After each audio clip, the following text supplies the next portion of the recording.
Hi, welcome everyone. This is just to say we are about to start our session shortly.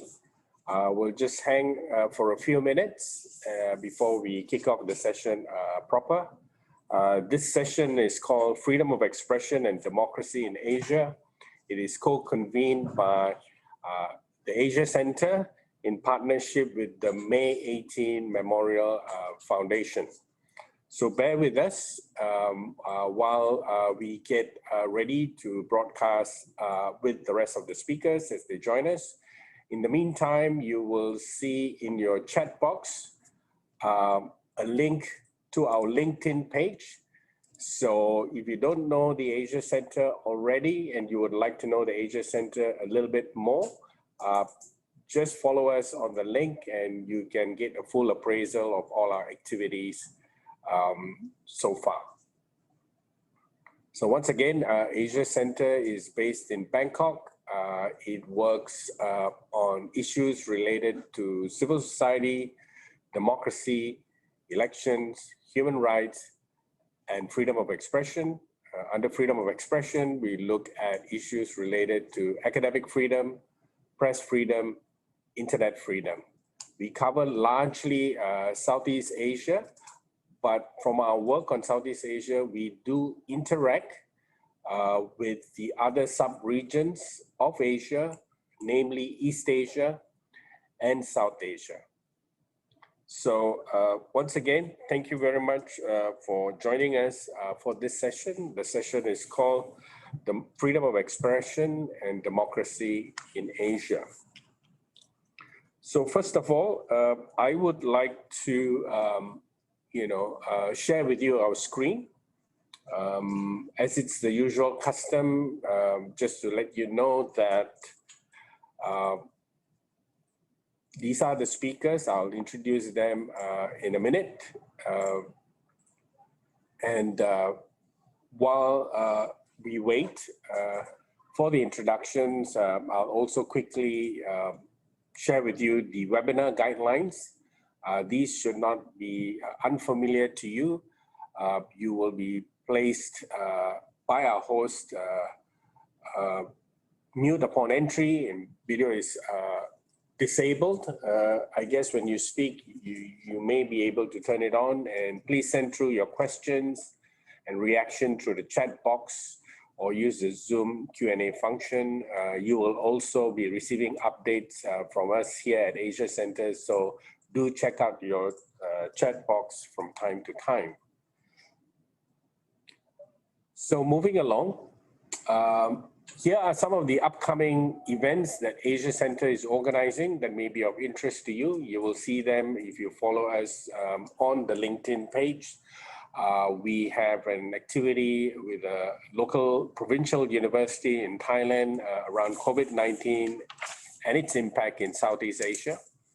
And later this year in September, we are organizing a hybrid conference on the 8th, 9th, and 10th of September in Bangkok called COVID-19 in Asia and its impact on communication, the rise of nationalism, and the impact of technology. So again, these activities are available for you to participate. Please check the details of these events through our LinkedIn in the chat box below. Moving along, I would now provide you an overview of the program. This afternoon, the opening remarks will be made by video by the chairperson, Jung Dong Nun, the May 18 Memorial Foundation. After he delivers his 2-minute video message, I will provide you a regional overview of freedom of expression using some tables from well-known indexes. And thereafter, I will be introducing you to the speakers. Kin Mai Ong will join us by video, a pre-recorded video. She's a member of the Asia Center Advisory Board, and she will be speaking around the issues related to Myanmar. And Yawi Batkrawi, who's our program coordinator at Asia Center, will speak on current developments in Thailand.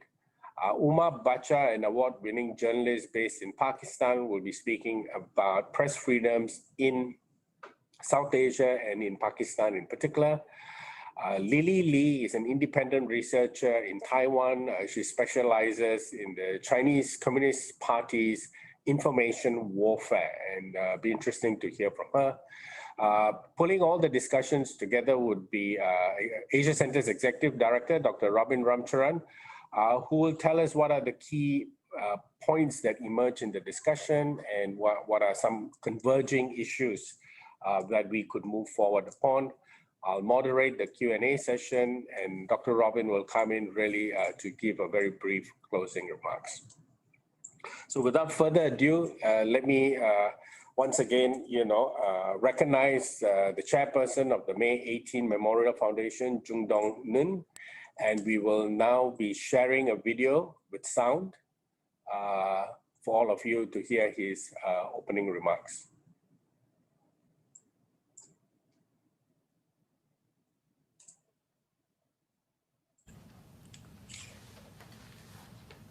세계 곳곳에서 민주주의와 인권 정진을 위해 활동하신 활동가 여러분, 5.18 광주 민주화운동 41주년을 맞아 인사드립니다. 5.18 기념재단 이사장 정동연입니다.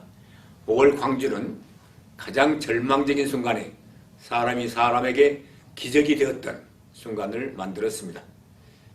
항쟁 기간 동안 서로 돕고 나누며 용기를 북돋우던 광주의 그날은 전 세계인의 귀감이 되었고, 광주가 보여준 민주주의의 성취는 유사한 역사적 경험을 겪은 세계의 여러 나라에 큰 힘이 되고 있습니다.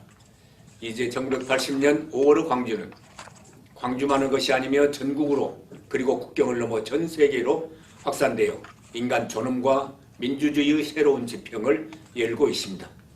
최근 미얀마 군부의 무차별 폭력으로 인해서 수많은 사상자가 발생하고 있습니다. 1980년 5월 군부 쿠데타에 맞서 광주 시민들이 하나가 되었듯이 2021년 5월 광주 시민들은 쿠데타에 반대하고 민주화를 위해서 목숨을 걸고 싸우는 미얀마의 젊은이와 시민들을 지키기 위해서 또다시 하나가 되었습니다. 미얀마의 상황을 보며 각국에서 민주주의와 인권 증진을 위한 여러분들의 활동을 다시금 생각하게 됩니다.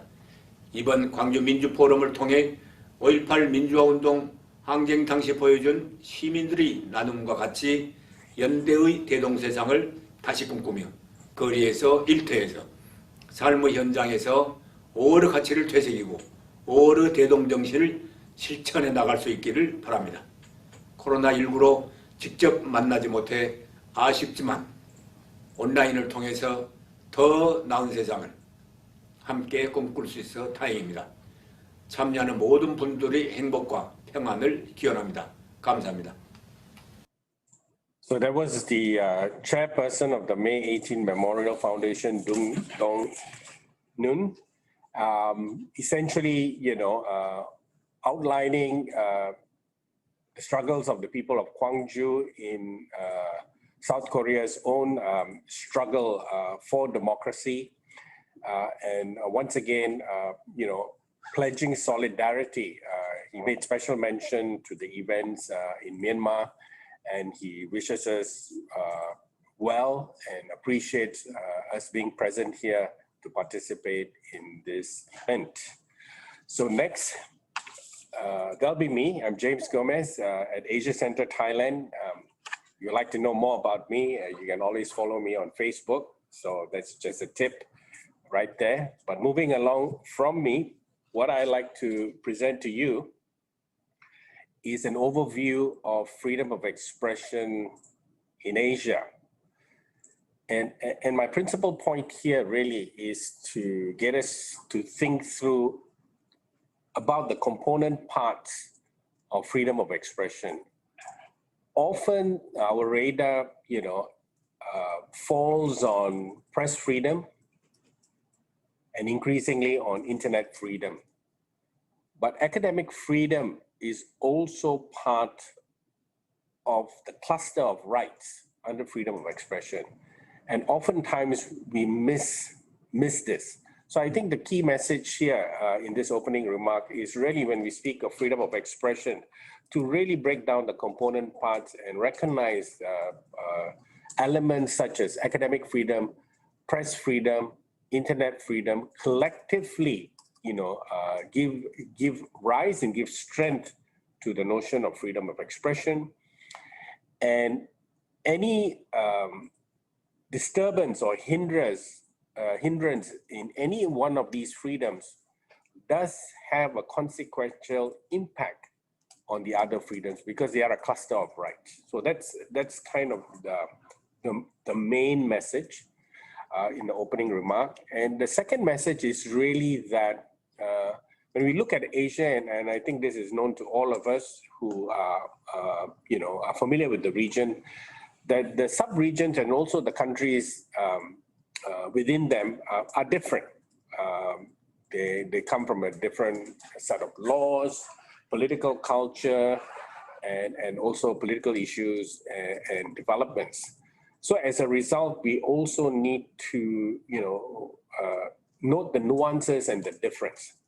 But one thing is quite clear, that we will see in these slides in front, and I'll go into them in a minute to explain, that if a particular country is high or low in one cluster of rights, it is consistent across all the other clusters. So that is something that we need to take note, and also that there are nuances between the regions. So let's look at academic freedom. First, in East Asia, we have Mongolia, right on top, and then we have China and North Korea right at the bottom. So that's interesting, because if you then move on to look at press freedom, you will see China and North Korea consistently at the bottom. If we go further to internet freedoms, you will see North Korea is at the bottom, although there is no figures available for internet freedom, but you can see that China, where there is some figures, is at the bottom, right? So you can see that pattern. And let's look at who's right at the top. Now, that's interesting because right at the top you have, for academic freedom, Mongolia, and South Korea is not a very distant third, because you can see it's just 0.01 percentage points with the top. So that's quite near. So it's also not surprising that South Korea is at the top. Taiwan is also generally on the top. If you have looked at the figures at press freedoms. Japan is interesting, it's always somewhere in the middle, right? So not really quite that free, but not that repressive either. So there are problems in Japan. Although in terms of internet freedom, you can see it's seen as totally free. Right? Again, so those are kind of nuances that we need to kind of look at. So let's move on to the next region, which is Southeast Asia. Again, just right at the bottom, we have Bangladesh for academic freedom, press freedom. Bangladesh right at the bottom. And if we jump to the internet freedoms, the stats are not available for all countries, but you can see that Bangladesh is still kind of near the bottom, just a touch above Pakistan. And if we look at Pakistan, press freedom and internet freedom, it also kind of ranks at the lower end. So who's on top? At the top, we have Nepal, Maldives, and if we look at press freedom, that's also kind of correlated there. And if we look at internet freedom, we don't have data for these countries, but you can see Sri Lanka, is up there. But again, for the internet freedom, that's not full data, but you can see Sri Lanka is kind of in the middle if we look at academic freedom and press freedom. So again, just to see and demonstrate that, there is some form of correlation. Let's come to Southeast Asia. If we look at Southeast Asia, and if you do recall the scores from the other two regions, you will see that Southeast Asia is always a good 10 percentage points below the starting block. So you will see that, you know, if we flick back quickly, Pete, to East Asia, you will see Mongolia 0.88. If we go to South Asia, the next slide, Pete, you will see is 0.84 for Nepal. And then quickly, we go now in Southeast Asia, you will see we start at 0.7. So that's just an indication in terms of, you know, where the ranking actually begins for Southeast Asia. And here I make mention about the academic freedom scores. Scores in Southeast Asia generally tend to be a bit lower. East Timor generally comes up at the top, but in terms of internet freedom, because of connectivity issues in Timor, and we don't have data for internet freedom, it kind of ranks low. So again, you will find that countries at the bottom, such as you know, Brunei, consistently, you know, at the lower rank if you look at the press freedom, but because Brunei is so small, sometimes it's not, we are not able to get the data. But you can see, you know, countries such as Cambodia, you know, they are kind of in the middle, and also Thailand. So that's just the overview of the state of press freedom. So to sum up, I would say that once again, that if we want to look at freedom of expression, we look at its component parts: academic freedom, press freedom, internet freedom. And I went a little bit further by showing you some of the international indexes to demonstrate that there is a kind of a correlation across the three freedoms in terms of how they are ranked. And also there are regional sub-differences.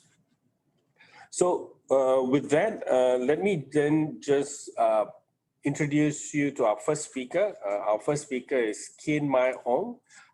She has a message on pre-recorded video, which is just under 5 minutes. Khin Mai is a Burmese diaspora who grew up in the US and is a human rights lawyer. She's an advisory board member of Asia Center and also a member of the Free Rohingya Coalition. So let's hear the message and inputs from Khin Mai Ong. Hi, I'm Kim Mai-ong. I'm an advisory board member of Asia Center, and I'm here to talk today about the erosion of internet freedoms in Myanmar since the military coup on February 1st of this year. As you know, Myanmar had been tentatively opening up to a semi-democratic state over the last decade prior to the coup, with limited but notable increases in media freedom and civil liberties. In the last few years, unfortunately, there had already been some backsliding as far as internet freedoms and civil liberties, which has significantly escalated since February. In the past, before the coup, the attacks on the internet or information tended to be targeted, either limited in scope by geography or at individual sites that were critical of the military. For instance, in Chin and Rakhine State, where there have been flaring insurgencies for some time, there was a 19-month internet shutdown in some parts of those states in 2019 and 2020, which unfortunately also had the effect of disrupting the dispersal of public health information during the COVID crisis. About a little more than 200 news sites were also blocked at one point, citing Article 77 of or Section 77 rather, of the telecommunications law, which allows disruption of sites in states of emergency. And the justification for that was the COVID crisis in some cases, and also allegations of the spreading of fake news, even though the sites targeted generally were known for being critical of the military. After the coup this year, these targeted disruptions have escalated to widespread and ongoing attacks on the internet and on the flow of information itself. The internet went dark the day of the coup, and there have been rolling internet blackouts, particularly at night when it's known that the military has been rounding up opponents or perceived protesters. There have been disruptions in phone and TV. Particular platforms like Facebook, Twitter, Instagram have been blocked at particular times, citing fake news spreading as well as inciting violence. This, of course, is somewhat ironic given that Facebook has been widely known for being a platform where the military itself has spread rumors and used false sites or false accounts to incite hate and Islamophobia. At points, mobile messaging apps like Messenger and WhatsApp have been disrupted. There have been content restrictions on Wikipedia, and more recently, I think this has escalated to widespread targeting and arrests of journalists, many of whom have fled, as well as raids on news sites' offices and shutting down of the independent media infrastructure entirely. And part of the reason they've been able to do this is that there have been major civil liberties loopholes in the law, in addition to Article 70 or Section 77 of the Telecommunications Law. Section 379 of the Constitution allows suspensions of civil liberties during any kind of insurrection. I think that the people of Myanmar have actually been pretty ingenious at skirting a lot of the shutdowns and getting information out through switching to more secure sites like WhatsApp and more Signal more broadly, as well as using secure email like Proton Mail, using VPN, virtual private networks, to access contraband sites, provided that internet is available.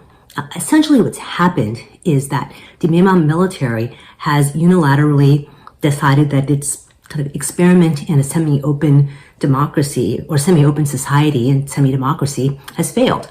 But what's notable is that even though right now Myanmar is in a very dangerous position where there's a threat of all-out civil war, or at the very least sustained protests and civil disobedience, what I think it shows and gives me hope is that civil society has taken root. And that's why the people who have experienced this freedom, even though it's it was never a complete open society, that the people have had a taste of what it's like to have media liberties, to have internet access, to have access to free information. And civil society has taken root in terms of wanting to protect that and not going back to the total information control of the previous military era. So with that, I have some hope that even though this struggle may be long, that eventually the fact that these freedoms have taken root in the minds of the people is a good sign for when we do get to the other side of the coup and someday if we are able to return to a civilian government. Thank you. So, ladies and gentlemen, that was Kin Mai Ong with a pre-recorded video from New York, where she's currently based. Kin Mai has been working with us at the Asia Center to put out a series of opinion pieces in regional media, discussing the coup, in particular on issues related to internet and media freedoms. Asia Center has also put out a couple of briefing notes on the Myanmar situation. We will shortly share these links on your chat box so you can avail of them as you please. Next, we have Yawi Bakrawi. He is Program Coordinator at Asia Center. He will now present, Yawi is sitting next to me here, and he will now present his analysis of the Thai situation as it relates to freedom of expression. Over to you, Yawi. Thanks, James. So my topic today is the freedom of expression in Thailand. I will start with the indexes first to see where Thailand is in the regions. So start first with the academic freedom. Thailand is ranked quite low at the lower end of the tables, behind countries like Cambodia, Vietnam.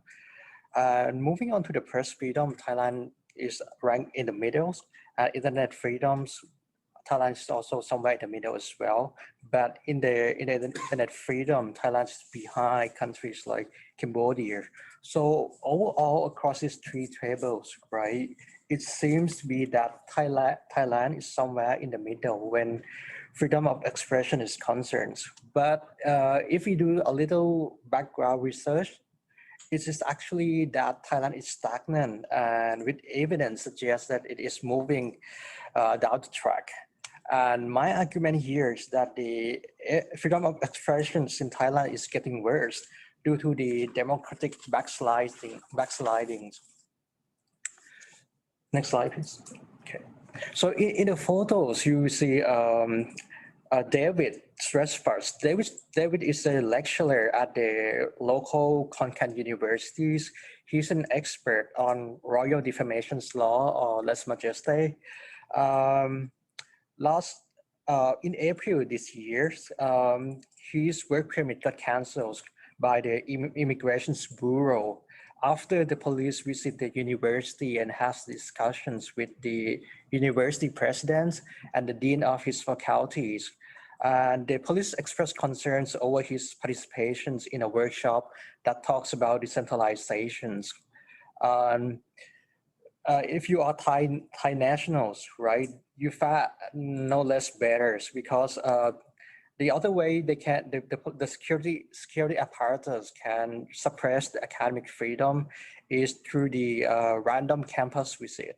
If you are a lecturer and you organize academic activities, say roundtable discussions or a forum, but if it's touch upon the sensitive issues such as politics, they will just come, show up, and take record of who are the participants and what are this discussion is all about.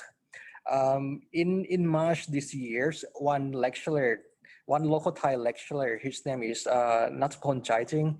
He is a lecturer at the Sunanda Rajpat Universities. He published a book, I think last year, and the topic of the book is about the role of the US in the Cold War in building the phenomenon of the mass monarchy in Thailand, which is based on his thesis like 10 years before. He was sued in March this year over his dissertations. And this also, what happened also last month is the ministers of the educations, he issues official letters to universities in Thailand suggesting an investigation into the roles of academics, lecturers who support the student activists, student protest movement last years. So two things, right? If you are foreigners, foreign lecturers in Thailand, the governments can, pressure you through controlling your documentations like work permit. If you are local Thais, they will control you or suppress you via threats, both overt and subtle. Next slide, please. Okay, press freedom. If I can use just one word to describe the situations of press freedom in Thailand, that would be self-censorship. throughout the second half of 2020, we have mass protests going on, but this largely went unreported by major news outlet and mainstream media. And if it were to be reported, the coverage used pro-government tone, using slurs or insults on protesters, students, the local human rights activists, saying that they are troublemakers, they are traitors to the nations, they are provocateurs, while pressing the government effort to contain the pandemic. So in this context, right, the critical reporting were largely done by foreign news agencies. As you can see from the photo, this is the photos from Yonhap News, which report on the police brutalities when they crack down on the protest. Next slide, please. So what happened? What happened when journalists don't do that, the work, when they do not speak to the power? People look for alternative, which is social media. In Thailand, Facebook, Twitter, Clubhouse become source of information and venue for political discussions. This is especially true on Twitter. And the government responded by terminating access to political contents on social media and foreign news website.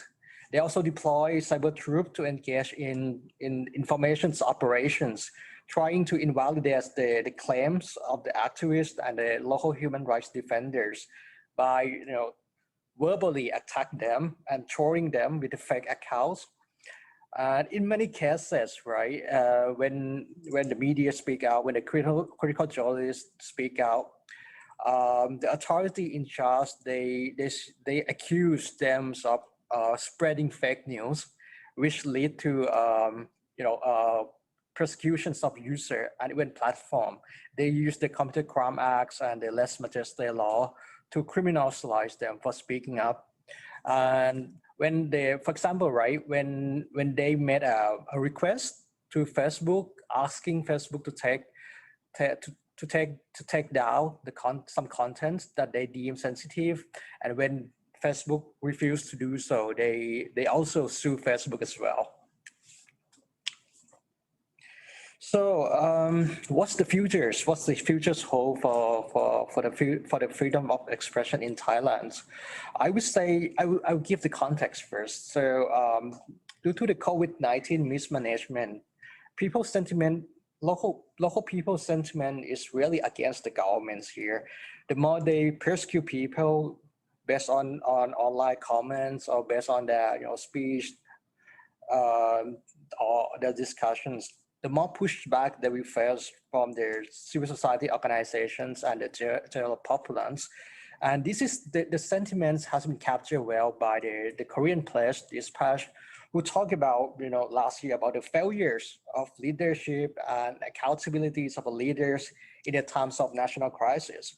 People suffer and their livelihood destroyed, many committed suicides, but the person who's supposed to be a leader now was living a luxurious life somewhere else with the taxpayer money.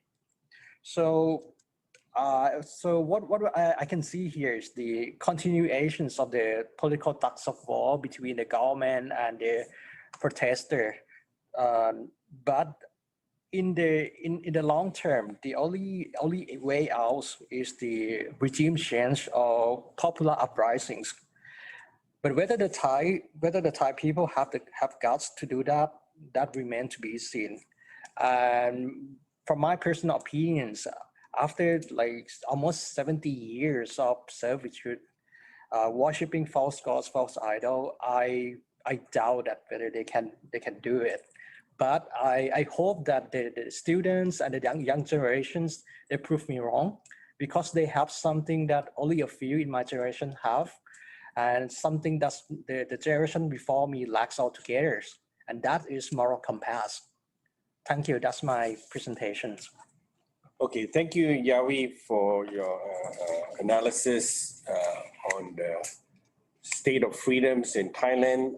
I will circle back to Yawi with a few questions, such as what's happening at Clubhouse in relation to Thai politics, the possible implication of a new NGO law that is making its rounds, and also some key bloggers who, put out information online and the attempt to discredit them and to discourage people from, accessing content from those sites. So next, we will move to Umar Bacha. Umar Bacha is an award-winning journalist based in Pakistan. He is currently writing for Dawn. Umar came to surface to the Asia Center when he clinched the second prize for the Oxfam and Asia Center joint Equitable Journalism Award to recognize journalists who write on issues related to inequality. So Umar, great to have you. The floor is now yours. Thank you. Can you hear me? Yes, loud and clear. Thank you. This is Umar Bacha from Pakistan. I'm a working journalist, currently working for Dawn newspaper and Dawn.com. Also worked for several media outlets in the past. I am interested in human rights based reporting. So today we'll like to talk about the press freedom and media censorship in Pakistan. Article 19 of the Pakistani Constitution guarantees that freedom of expression in Pakistan. But in the incumbent government, we see the freedom of expression is very ugly, because the censorship has increased day by day through the different legislation by the current government and by using other tactics. Also, the main issues pushing the media firms, the pioneer media platform in Pakistan. The government is pushing that organization to financial crisis and also and censorship, close them or fear them. Because of that, so many media organization, Work News was one of the pioneer Urdu news organization in Pakistan, which started earlier the Pakistan creation, that have closed down, suspended their electronic media TV channel because of the financial crisis and the media censorship. Also, we have there is Herald magazine. That was one of the pioneers magazine in Pakistan, widely distributed, and also majority of the readers liked them well, because it was the Herald magazine was a part of the Dawn newspaper and produced a long form of stories in that. So that magazine also suspended its publication because of the current government increasing censorship and pushing the journalists towards the wall, and also pushing them into the financial crisis.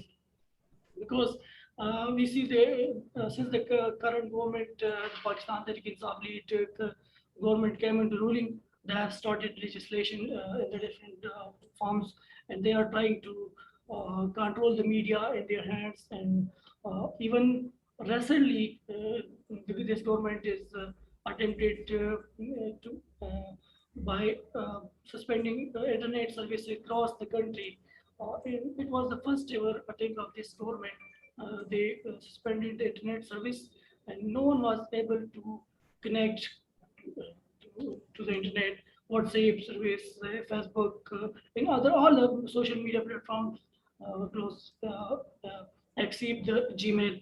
So that not only suffered the media, but also the general public. And that was the self-censorship of internet, and it caused a huge problem to the Pakistani peoples. Besides it, I would also like to discuss the Pakistani legislations enacted by this current government and also the previous government. They enacted some laws because of that, Pakistan media is restricted, and criticizing the government is quite hard work in Pakistan, and who criticize the government and that person targeted, and even they push their organization, their media organization, and eventually they fire that person who criticized the government. So Pakistan, in Pakistan, when we say that why Pakistan stands at the globally ranking at 145, and that is the reason Pakistan, in Pakistan, criticizing the government or criticizing the army is so difficult job, and no one can criticize them for their flaws, for their errors, for their even you, a journalist cannot report a story about the government if they are doing some wrongdoings, and if any one of the government ministers, legislators, if involved in something wrong. So that is that all of the reasons. And Pakistan in media censorship is the biggest challenge for the not only for the media but also for the journalists. And due to that all reason, we see many of the about 80% of the senior journalists who work with newspapers in the past, and also work for the TV channels and as a TV host, as an analyst, those all have switched to the digital media and created their own YouTube channels and working there for their own YouTube channels. But now we see also in the future that government is also trying to close and suspend that accounts, the YouTube channels accounts. If anyone is criticizing the government, if he did anything against the government and criticized the government through the internet, through the social media, through Facebook page, through their website or their YouTube channel, that YouTube channel will be also suspended, because these are the government, the current government intentions. However, we also, being a journalist, I'm hopeful that things will be get better in the future, because there are so many media organizations those are working on the welfare of journalists. They are trying to provide some trainings in other seminars, like to train the journalists, and also they guide them about the new legislations so that they could avoid some issues in the future, because if a journalist report a story and that is if the government is enacted some new laws and that thing is prohibited, so she, if anyone is a journalist, maybe face some legal consequences. So that organization are struggling to train their journalists, and that will help. I hope that would help the journalists also, and they will maybe improve their journalism skills, and they will produce like stories that will not harm any of the government. That it should not face any consequences. Thank you. Thank you, Umar, for bringing us up to date with developments in Pakistan. I think one of the key themes that came out from your intervention is really the use of law. You mentioned that this has been successive in terms of even not only the current government, but also the previous governments as well have been enacting laws with the view of controlling the media. You said a few interesting things that I would like to circle back to you once the speakers and the discussant has completed the first round of intervention. You know, we often say when you criticize the government, that's where they come to get you. But increasingly, when you criticize the military, they also come to get you. right? And just not in Pakistan, but also in Thailand and in Myanmar.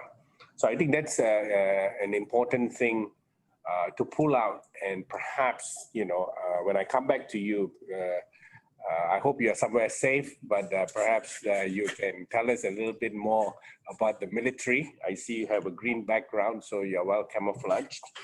The other thing that you said quite interestingly was also about the financial challenges. So for our audience, if you could also elaborate later, what are some of the key financial challenges and how media companies are trying to overcome this, and we'll be glad to hear of your experiences from Pakistan. So I would now like to move to our next speaker, Lily Lee.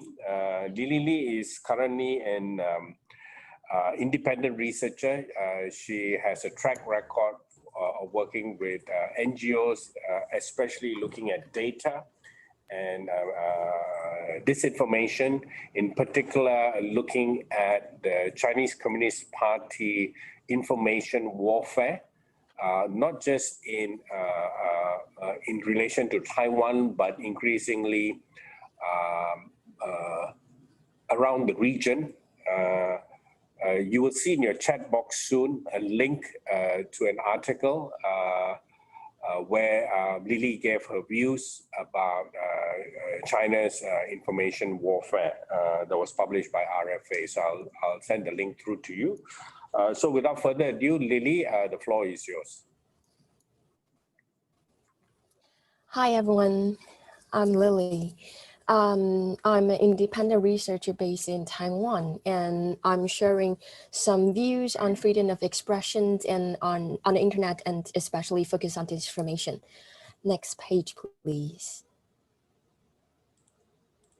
Okay, so here are two examples of China-linked disinformation that systematically seek to sow mistrust not only in Taiwan, but also in Thailand and Southeast Asia country. So here's the story. Last December, Taiwanese government has cracked down on the cyber misinformation dissemination cases, which had claimed Taiwan has planned to intervene in the domestic politics in Thailand. And two Taiwanese men has been traveled to China for local training and have been questioned on this kind of suspicious of violating the national security Act. So the fake news is alleged that the Ministry of the Justice Investigations Bureau in Taiwan had sent an official letters to the presidential's office and asking to consider cooperating with US in assisting students protests in Thailand. And the letter bore this kind of written words, especially in Thailand. It's named that a real Minister of Justice Investigation Bureau officials, and was addressed to a National Security Council individual who had since left the service. So the two officials mentioned in this disinformation, they're actually real person and working in the related office, but the whole condemnation is wrong. And this kind of investigation shows the original versions appeared in Thai language, tweeted on last year, November 20th, and accusing Taiwan and US of interfering Thailand's domestic affairs and to sowing this kind of discourse in Thailand society. So the tweet was also included this kind of pictures that fabricated the official documents between Taiwan. Okay, please, next page, please. Okay, so here's another case. This case is actually happened only last month. Last month, Taiwanese authorities unveiled a falsified Taiwan presidential office memo and claiming that Taipei has agreed to receive nuclear wastewater from Fukushima, Japan. Okay, so this is supposed to like being fused by Taiwanese, and this kind of end is actually aimed to like causing chaos between Taiwanese. And But this kind of message used the mainland China simplified Chinese character instead of the Taiwan traditional script used in Taiwan. And this kind of like imported terms has kind of weird, and it's betrayed this kind of unfamiliarity with government agency and title of the Taiwan. This creates chaos and confusion, and this actually serving Beijing's purpose. So the purpose may be to leverage the media's credibilities to propel this kind of spread of fake news, because once the disinformations go viral, then it will be shared quickly on the internet or social media groups. And this kind of China-related fake news purpose is regularly post a credible media like the official memos from Taiwan and media outlets as a typical examples of the Chinese Communist Party cognitive warfare technicians against Taiwan. But fortunately enough, Taiwan's officials quickly rebutted this disinformation. And President Tsai Ing-wen of Taiwan actually tweets on Facebook, tweet on Twitter and posted on Facebook to tell everyone to not spread this disinformation. Next page, please. Thank you. So I've quickly mentioned two case is in order it's focused on how to demonstrate this kind of narrative that China has been selling, not only to Taiwan, but also to all the Asia countries, is democracy is not a good way to rule the people in a country. So in Taiwan, a prime target of information warfare is to reinforce Beijing's efforts and to induce the democracies in Taiwan doesn't work, and to accept the unifications with the Communist Party, especially from the mainland. And this kind of awareness of China's campaign is high, and fact-checking mechanisms are being improved in Taiwan. So at least dozens of this kind of tweets and content either disinformation or fake videos about Taiwan are posted every day. And some of them are sophisticated that is hard for the public to determine its and sometimes those spread fake news in less local to prestigious misinformations. So there's two purposes that we can conduct it, what CCP is and for. The first one is CCP finds it particularly easy to carry out influence warfare, especially towards Taiwan, because it's quite simple to copy and paste disinformations and share on the internet, whereas messaging containing disinformation can last for as long as like 5 years, and before they have been discovered and deleted. So those messages containing clarifications or correct informations may not be shared that quickly as the disinformation does. So the original disinformation cannot reach the platforms where the disinformation spreads far and wide. And another thing is recently there's the Asian hate has been like criminalized in the United States. So not only in Asia, but also this kind of narrative has been sold directly to the American Asians in the United States. So the purpose is to promote China as the power best suited to maintain the world order. Okay, great. Next page, please.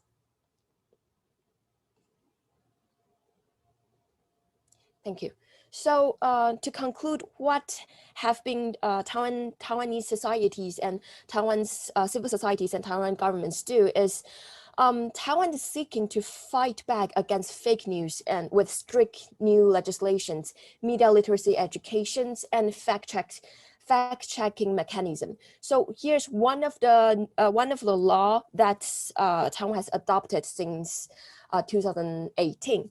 It is called National Security Law. So National Security Law is a draft cybersecurity regulations and standard and guidance to say that if a person who is a Taiwanese citizen and conduct suspiciously will endanger the national security of Taiwan, then he or she will be fined. So what is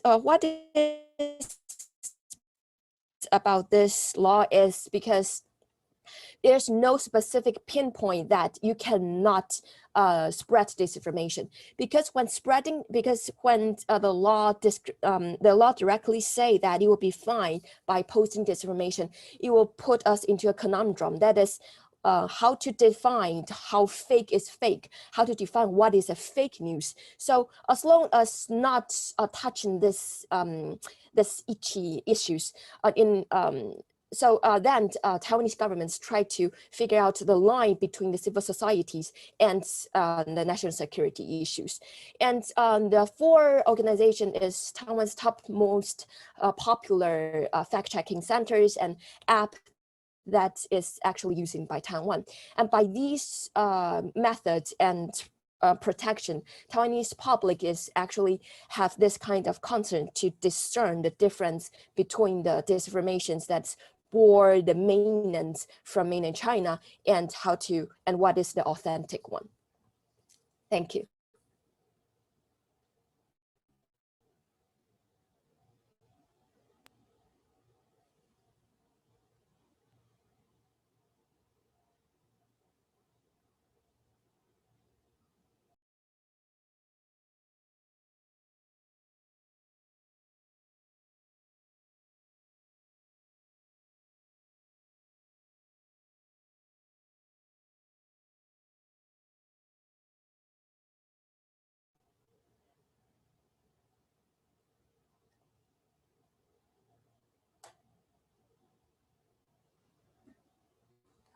Dr. Gomez, I think you are muted. Yeah. Okay. Thank you, Lily. I was saying thank you very much for your intervention.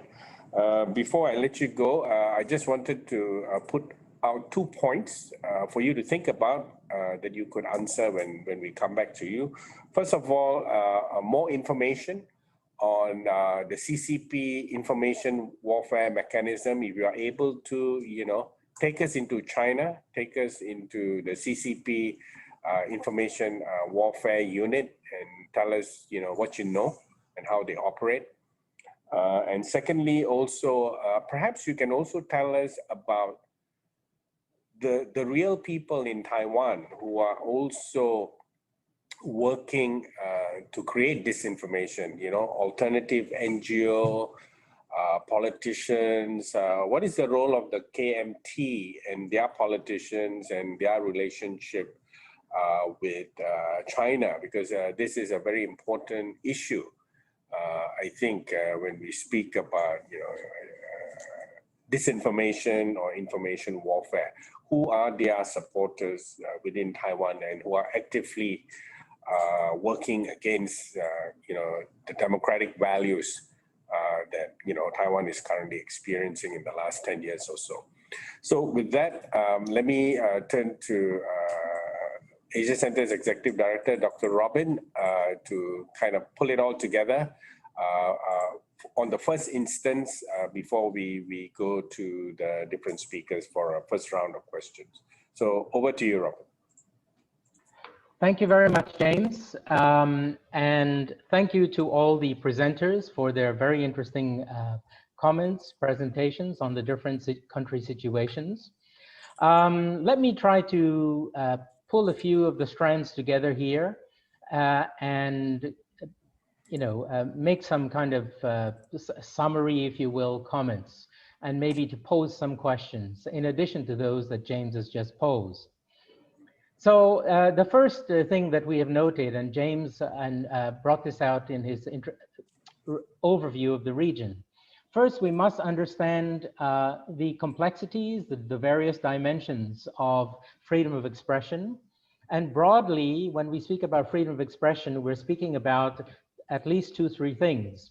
One is the right to right to information, access to information, and accurate information, the right of opinion, and then also the right to declare or to express those in a variety of forms.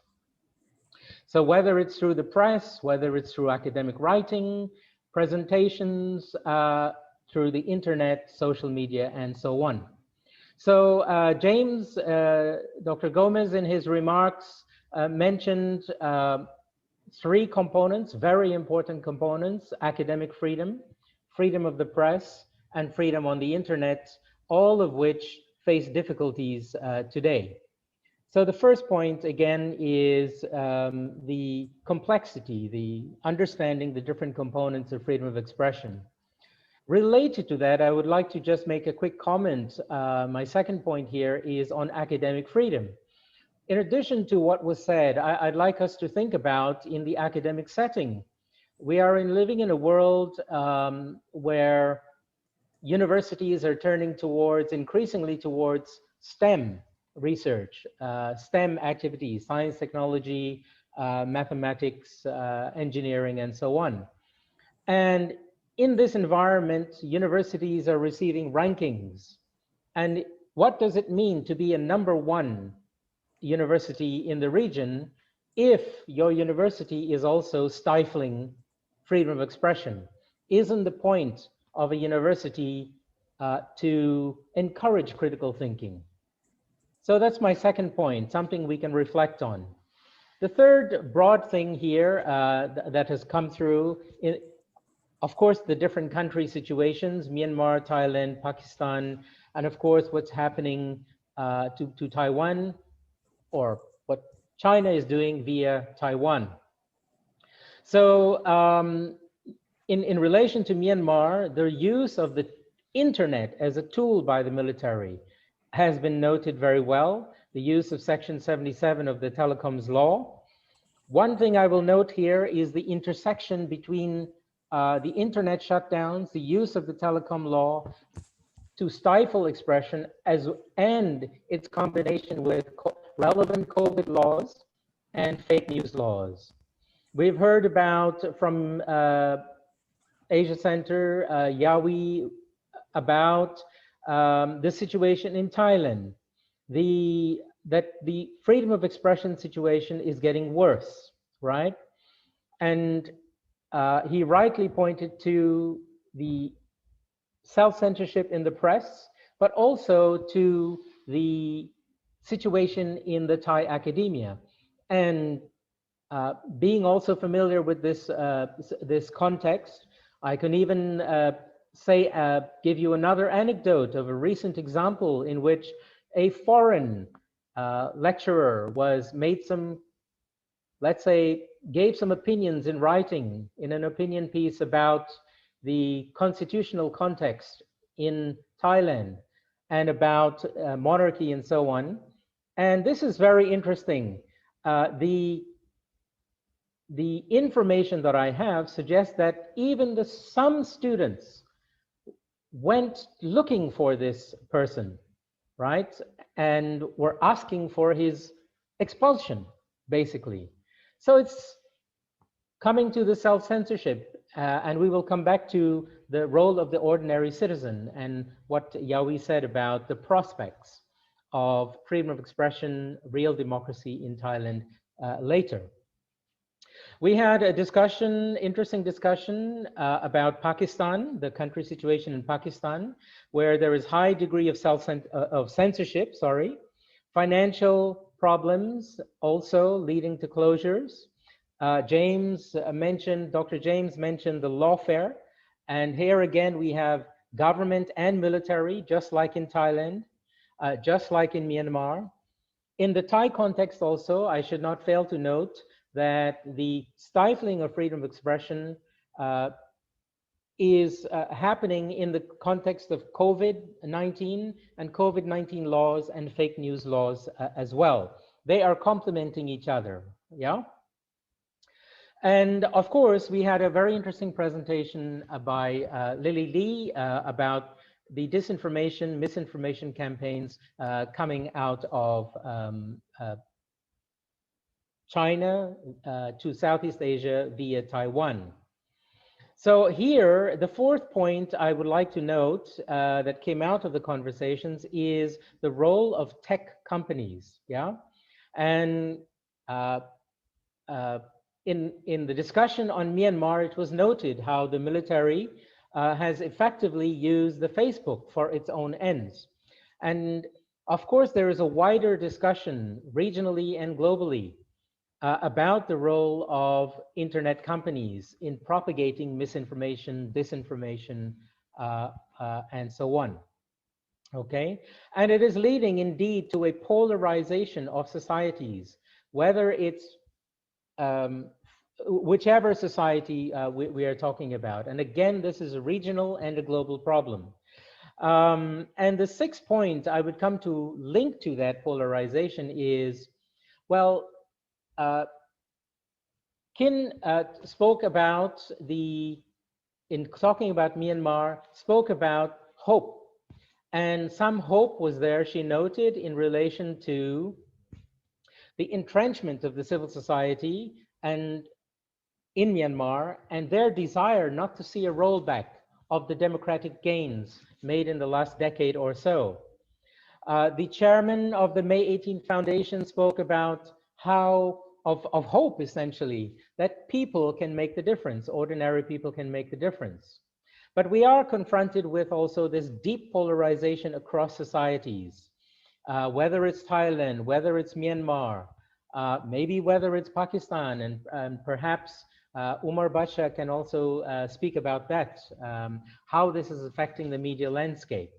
So while there is hope, this hope must thrive in this very context of very deep polarization. And maybe the last point I will mention is in relation specifically to Lily Lee's presentation, which is the role of the PRC and external forces in fomenting this polarization, number one. And number two, the discussion about China raises, of course, the larger, wider geopolitical context, which Lee was alluding to. You do have, in the current geopolitical context, a big, huge discussion about the authoritarian model and how effective it can be. And in that context, compared to a democratic model, and then that context of how, basically that model of authoritarianism that is touted by certain countries has no time for liberal democracy. It has no time for some of the fundamentals of what you would call a democratic society. And in that model, there is a separation between, and this is the challenge of China specifically, there's a separation that is being tried between civil and political rights and economic, social, and cultural rights. Yeah, and in the name of development and efficiency, and in the authoritarian model, priority is given to the developmental priority, which prioritizes social, economic, cultural, economic rights at the expense of civil and political rights. And that is something that we have to pay close attention to and guard against. And finally, maybe this is something that our different speakers who are here still with us could think about. Beyond governmental dictators and authoritarian governments stifling freedom of expression, what are the limitations on freedom of expression in the respective societies? And what is the role of the ordinary citizen in stifling freedom of expression, for example, right? Yawi Butchkrawi talked about his lack of hope in that sense. Will Thais embrace this more democratic, free expression vision of Thai society? And he was not hopeful, yeah? And so that led me to think about, well, what are the boundaries among the ordinary citizens? And this links up, I promise very lastly, this links up to the global conversation about, for example, what is called cancel culture. What do ordinary citizens think is acceptable and is not acceptable? So it would be interesting to hear that in the Taiwanese context, in the Pakistan context, and maybe in the Thai context. So let me stop it there and turn it back to you, James. Thank you, Robin, very much for your initial intervention. I will now, invite questions. If you have questions, please send them through on the chat box so we can look out for it. But in the meantime, I will go with the first round of queries to the speakers who are here. So first, let me turn to Yawi, who's sitting on my left here, who spoke about developments in Thailand. So I have three things that I would like Yawi to elaborate on. We have a new app called the Clubhouse. Perhaps you can explain for the audience how's that working out in terms of its use for the discussion of politics in Thailand, and give us a good and clear insight into it, who's using it, what, and the volume of people and so on. Next, could you tell us a little bit more about the upcoming NGO law? At least, it's making its rounds and being discussed. And finally, provide us an insight to some of the key blogging personalities out there, and how, they are being maligned, I suppose, by the military in terms of, urging people not to follow their posts and content. So over to you, Yawi. Okay, so on the first point, right, on the Clubhouse, what I find Clubhouse useful is the features of, it operates like a traditional radios, but you can access it wherever you want, meaning like mobile phones, and people are more or less comfortable with it, like because they do not have to show their face. And that also, because it's a new thing, the government are not equipped, are not adapted as of now to find a way or legal measures to legislate the use of it. And so far, what I have seen, how Clubhouse has been used in Thailand is, for example, right, people use Clubhouse to talk about the vaccination plan in the country, inoculation plan. Part of it because they could not talk about it elsewhere. If they talk about it on social media, on Facebook, they will get sued. The latest case happened last week when there's the news outlet in the countries. It's actually the mainstream news outlets, the Thai PBS. It report the news of, if I'm not mistaken, the alleged case of a person who passed away after she received the vaccinations, Sinovac from China. That's the kind of like sensitive issues considering the geopolitics in Thailand, that the current regime is siding with China.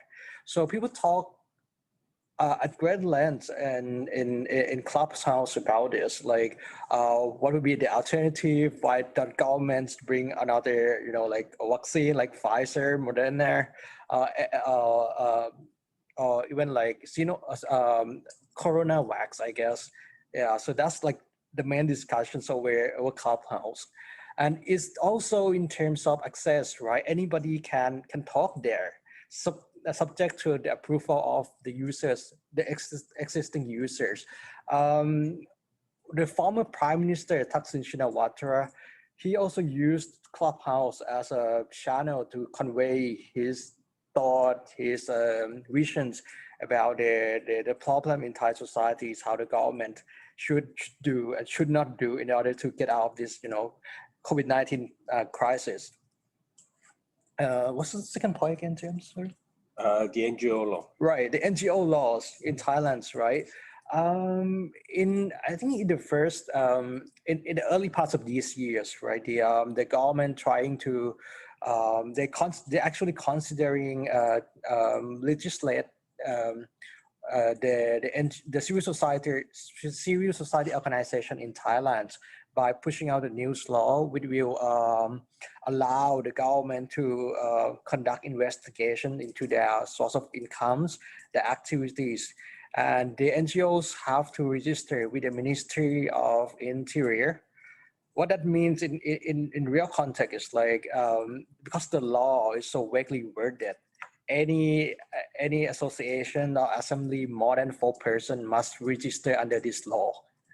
Yep. So this is another attempt, another on another efforts, another government efforts trying to control the civil societies here, which is quite serious because given the COVID pandemics, right? It's how to put it. The online space, right, has become more or less a civil space because they couldn't conduct activities physically, right?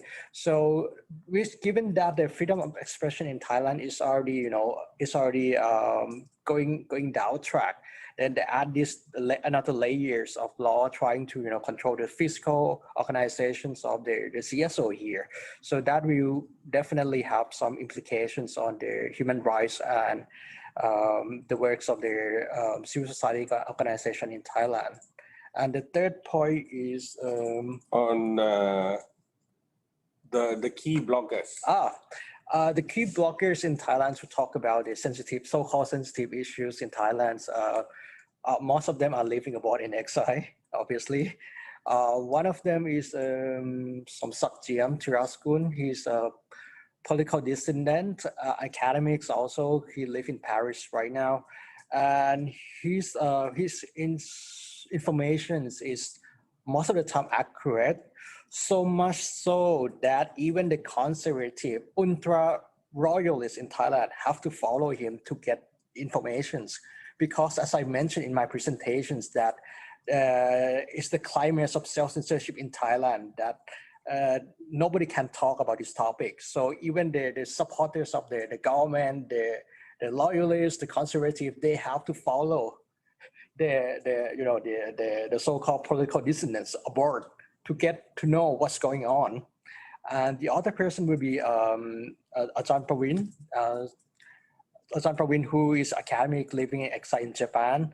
Also, he also talked a lot about the roles of the monarchy and the mismanagement of the current government.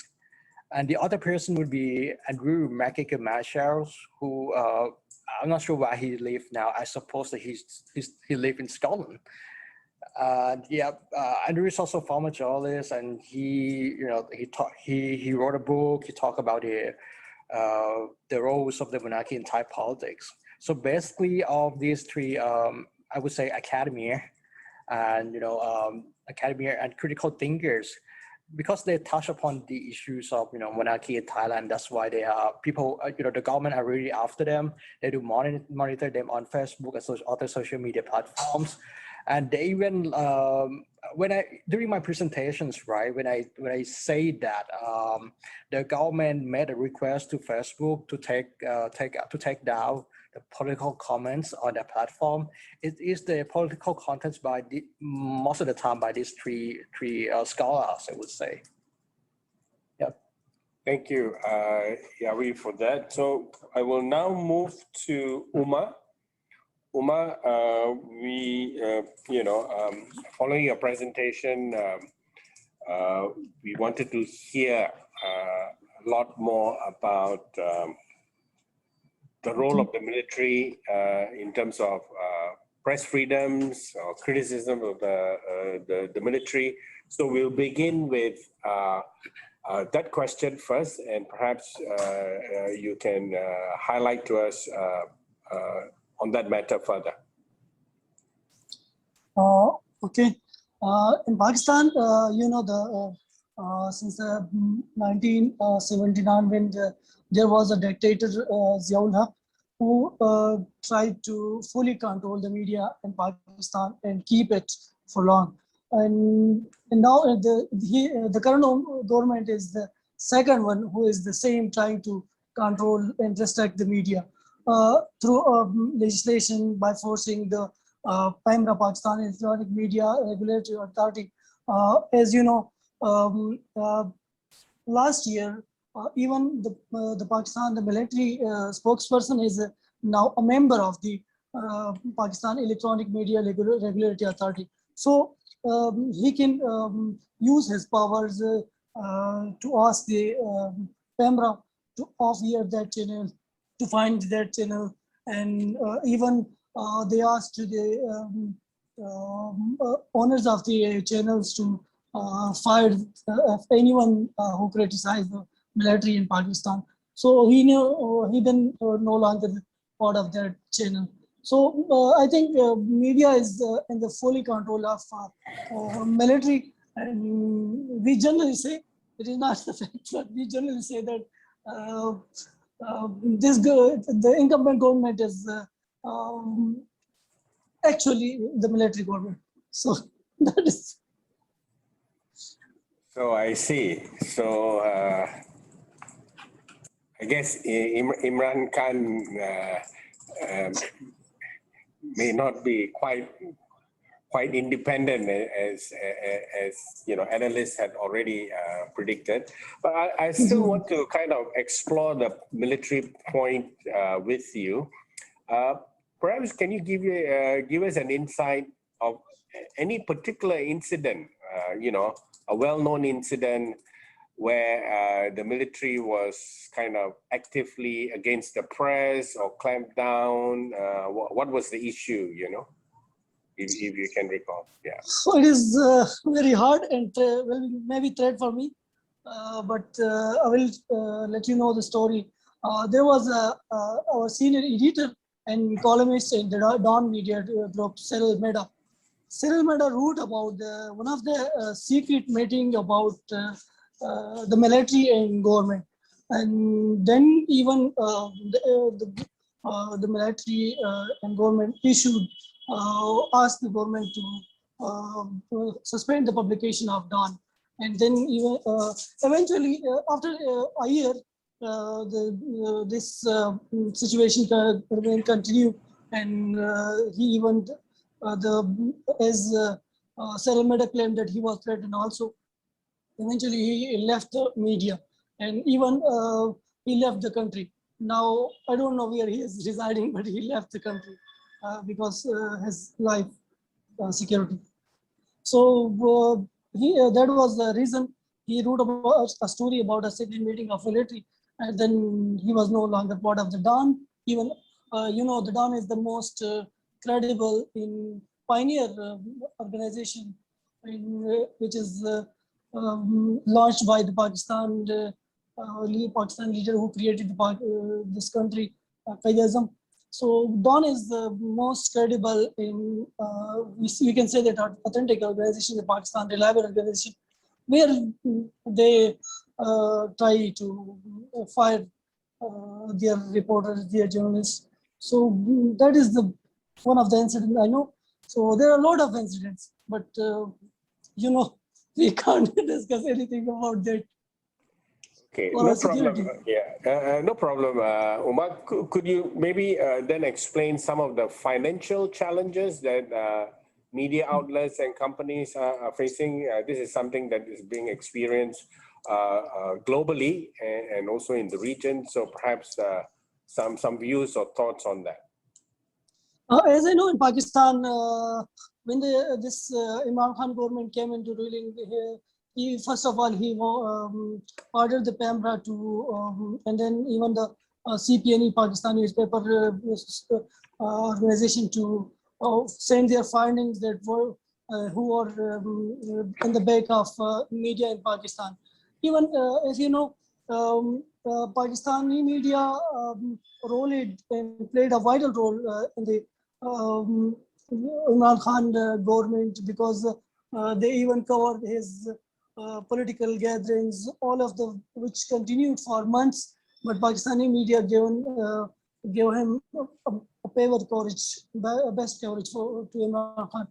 When he came into ruling, he started targeting the media, and he said he controlled and changed all the previous setup by in the shape of advertisement.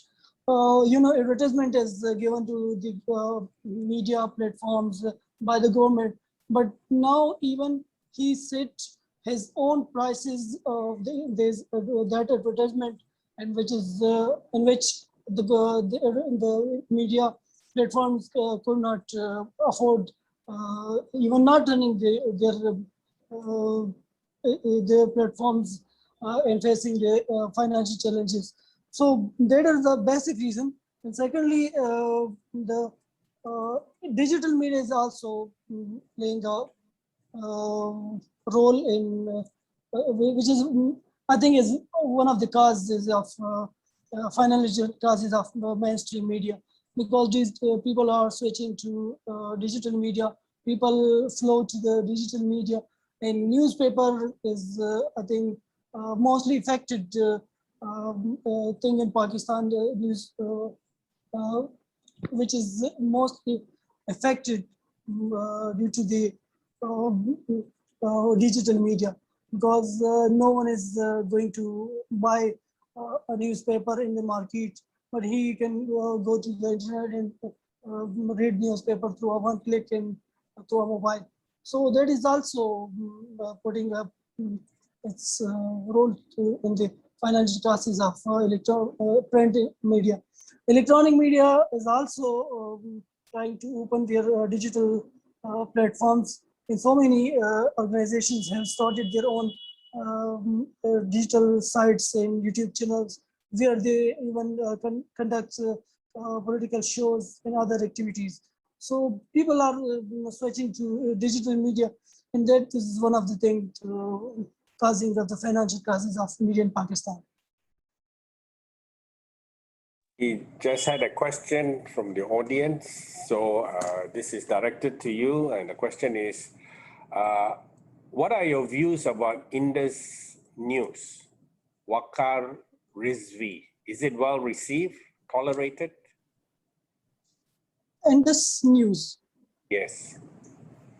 Indus News, Indus News is the part of the media group, and which is owned by one of the Pakistani business tycoons. So he first closed down his news channel, which he bought from the journalist Up News. Up News was also part of the Indus News. That is also closed down, in due to which around 1,000 people he fired when he closed the Up News. So I don't think in Pakistan the English news channels has a bright future. So very few, I think 10 to 5% of people may watch the Pakistani Indus News. Very rare this, maybe in foreign countries, but in Pakistan the Indus News is very rarely watching by the people. There is also, we have a Pakistani government run channel, Pakistan Television, PTV World, but which is also not so popular among the public. Okay, thank you, Umar. So we will now move to Lily. Lily, we have a question for you here. The question is, what topics, I mean, we speak about Taiwan as a place with a lot of freedom of expression and so on, but are there any topics in Taiwan that are off limits?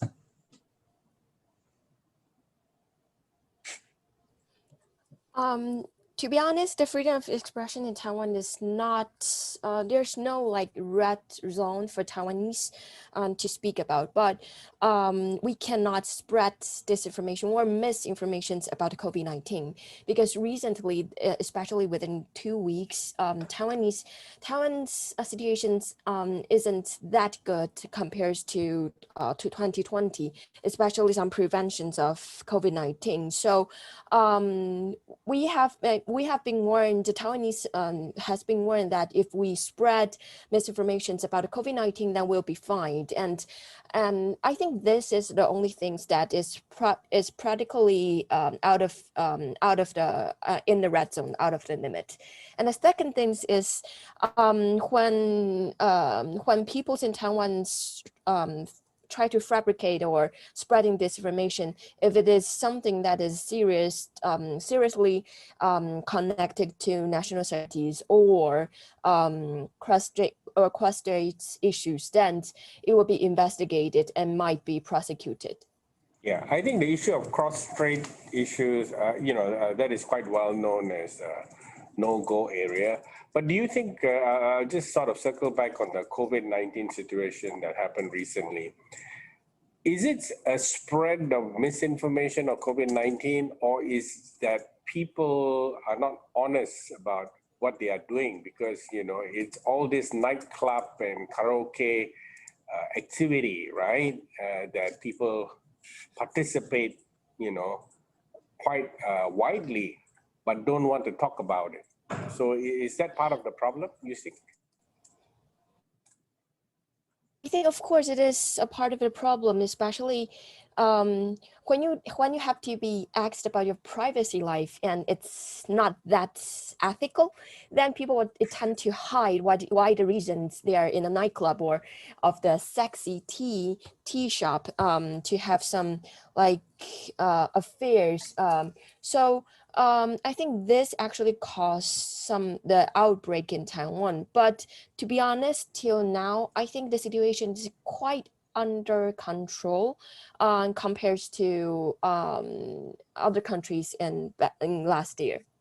Yeah. What about issues related to race, religion, and ethnicity? Is that something that you talk about, especially now that Taiwan has opened up and you have large numbers of migrant workers from Vietnam, from Indonesia?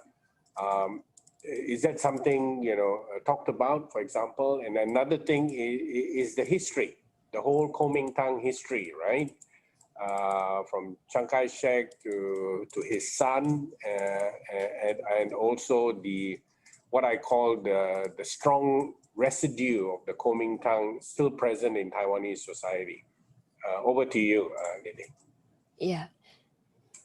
Okay, so yes, so disinformation has always aiming at like creating chaos in Taiwan society, but Taiwanese society has been composed by different ethnicities from other Southeast Asian countries, immigrants, like Indonesian workers or the Philippines, people from the Philippines. So during last year, there's a lot of disinformation that focus on, especially on the migrants from other countries, and creating a narrative is like Taiwan society is going to Taiwanese is going to outbreak, especially in the COVID-19. So if you are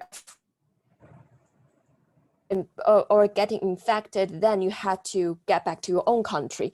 But that circle piece of disinformation actually happened last year, and this year because Taiwan's NGOs and governments actually do translated a lot of this kind of dogma or discipline to talk about if you are infected, then Taiwanese government will not fine immigrant worker, even you are illegal immigrant workers, but you have to come to the hospital and get treatment.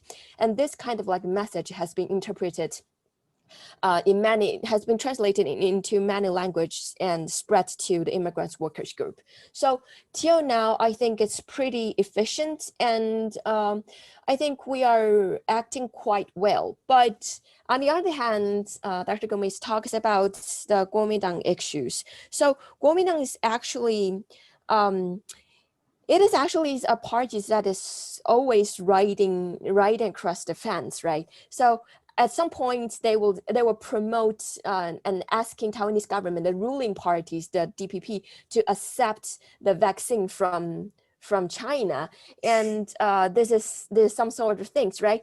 And Taiwanese peoples are not satisfied with that. So as soon as we protest and to show our resentment on our issues on the Chinese vaccines, then Kuomintang KMT will like, okay, they know if they keep saying that, then they won't get favor from the people.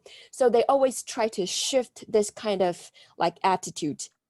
So and then why KMT is trying to promote these narratives, or what others like individuals trying to also fabricate this kind of like pro-China, pro-Beijing narrative. I think most of the motive is capital seeking. So they are seeking this kind of capitals or rent seekings from Beijing. So as soon as this kind of rent seekers know they'll be paid, especially from the Beijing linked, not directly to the CCP government, but also to some like companies like going between Taiwan and China, then this kind of economic incentive actually drives them pumping up a lot of disinformation that is circulated in Taiwan. Thank you, Lily. I just have one other question, if you're able to answer, which is really, how much more can you tell us about the CCP's information warfare unit, their operations? You know, how are they actually operating? Give us a little insight into it. Okay, so according to our research, we actually attribute different CCP's working units into 4 different domains. And these 4 different domains, we can actually note that because CCP has been outsources their cyber warfare, this kind of warriors directly, not only to outsources to business sectors, but also their competitions between the CCP sectors are quite drastic. So one of the attack model that Taiwan has been received most often is the Local Chinese People Politics Consultative Conference, called CPPCC. This is the first one. And the second one is the Local Taiwan Affairs Office, TAO. So these are the 2 main actors directly attributing what kind of like disinformation that Taiwanese people would consume, will consume the most. So they may operate it like content farm and like PR firms to disseminate disinformation, simply to take care of Taiwan's like students or business peoples. So like treating Taiwanese business people to mainland China to have stay in a good result and having a good tour. And after that, during the whole like this kind of like a resort and treatment things, they will try to persuade them to work for China-related company. So for the researcher, it's kind of hard to trace back like how does the inside the CCP. But we know that there's been a collaborated mode between the manufacturers and the distributors. Especially they are both coordinating between Chinese people and Taiwanese people. So the collaborated mode is kind of like a hybrid pathway of disinformations that is founded by China but made by Taiwan. And it's much more easy to circulate it in Taiwan, because then the Taiwanese people cannot tell this kind of like simplified Chinese characters, like what I showed in the document. So it's become much more harder for us to differentiate it.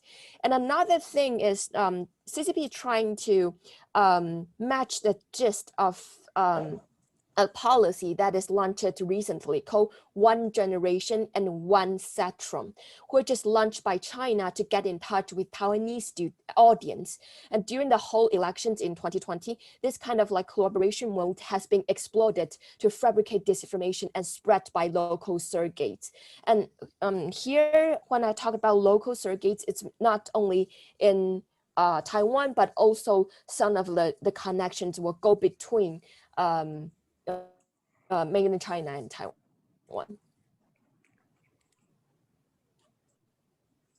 Thank you, Lily. You froze for a moment, but that was also at the end of your sentence. I will just turn to Yawi now, just for one question on Thailand. How has, sort of the internet, polarized political opinion in Thailand, and what's the connection with COVID-19 fake news law? If you can just kind of give us a one-take answer there. Right. So that's a good question. So because I would say that because of the the lack of the freedom of expression in Thailand, right? Anybody couldn't, speak up without the fear, without the insurance that, he or she wouldn't be, persecuted. And when that happens, right, people prefer to talk amongst their groups, and those kind of opinions or the contents of that discussion may not true, right? It's like they are living in their own world, living in their own, bubbles. Because if you have the freedom of expression, you can, talk it out loud, and, people can fact check that, people can, can say, oh, maybe this is not true. When you do not have the freedom of expression, and when you have these, political bubbles, then it becomes like, it's like, and this is why, the polarizations of opinions or political ideology take roots, because there is no balance, right? And then what happened is, when somebody from one camp, talk about something, there'll be, repercussions. Like they would just attack them verbally online, right? So in the context of the COVID-19, when somebody say about, oh, why we have to live with these Chinese vaccines, right? The other side we say, oh, but it's for free, and this is, the government is doing a good job.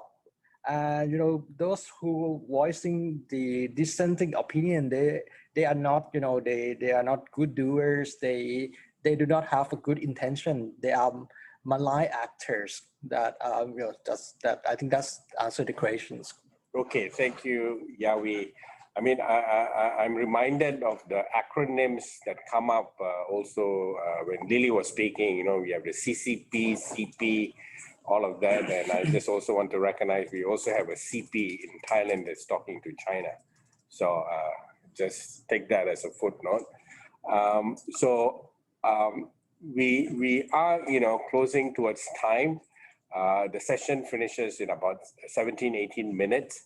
So in order to have a buffer to the next session, I will now invite Dr. Robin to provide, another round of analysis, and in doing so, also, help us conclude the session. So before I say thanks and goodbye to all of you, can I invite Dr. Ramcharan, please?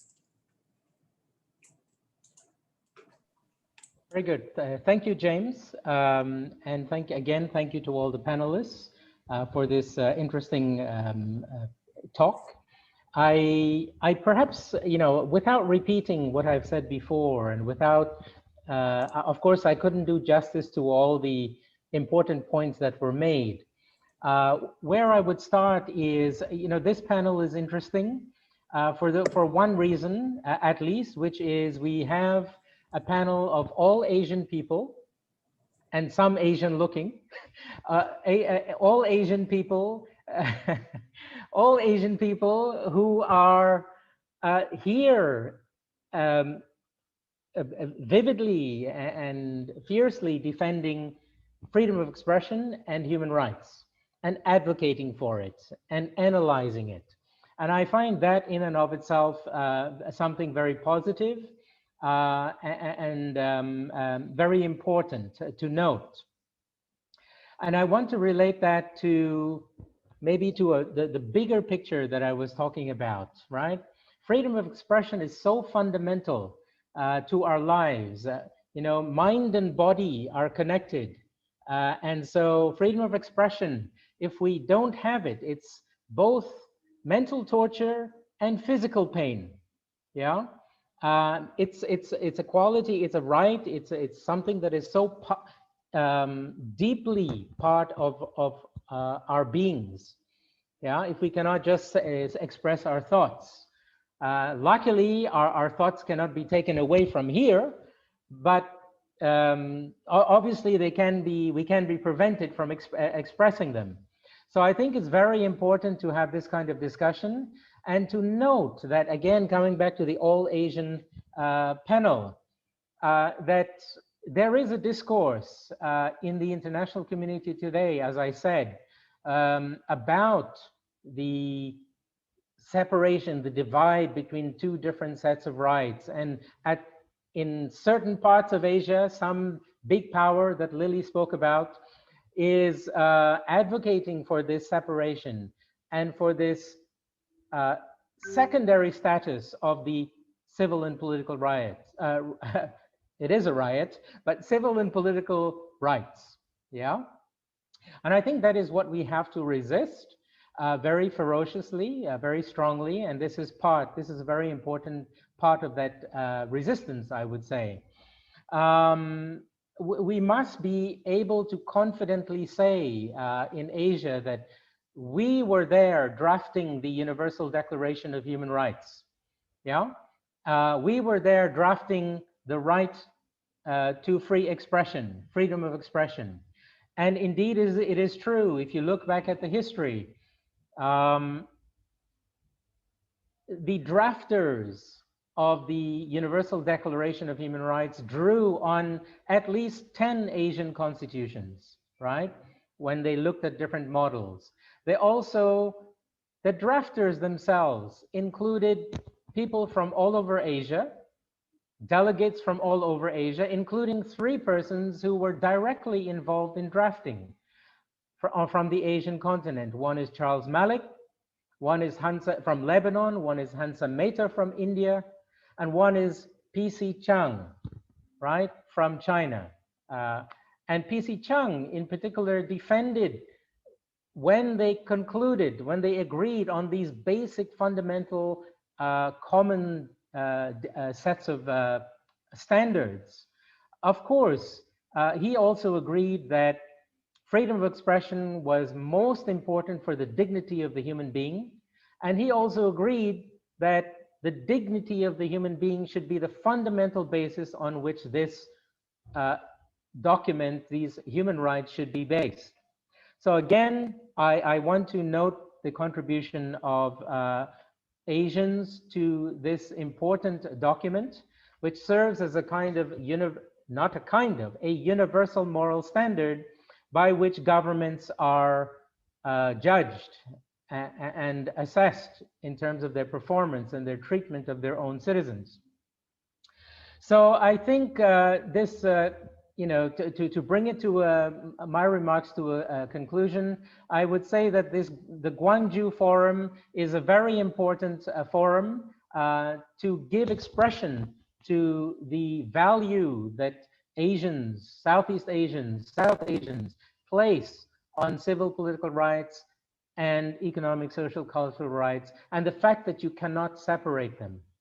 And we at Asia Center, we certainly look forward to collaborating with the Gwangju Democracy Forum in the future, with the May 18 Foundation, and we thank the chairman for his opening remarks.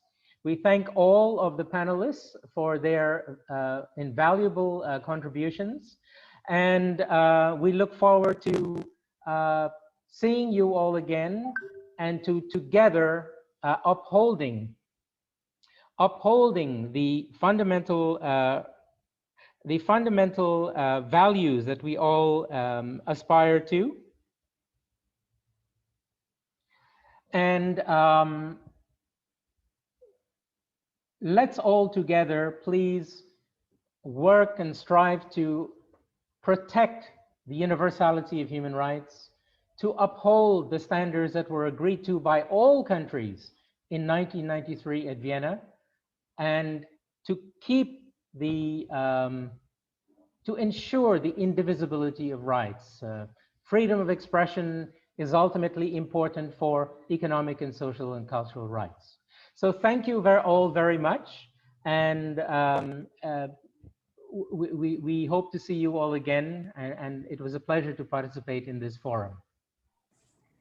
Thank you, Robin, very much for reiterating the universality of rights. We are coming to the end now. You will see in your chat box 2 links. One is a survey about the session, so please fill that up. We appreciate your feedback, so it can help us improve. And secondly, these are the upcoming events at Asia Center, COVID-19 in Southeast Asia, to be held in Bangkok in June, and then in September, our annual international conference. The links are in your chat box. Also follow us on LinkedIn. With that, I wish everybody good afternoon. And once again, thank all the speakers, the May 18 Memorial Foundation, so that we could be able to jointly bring to you this panel. This afternoon's panel was called Freedom of Expression and Democracy in Asia. So thank you from all of us here at Asia Center and all the speakers and audience out there.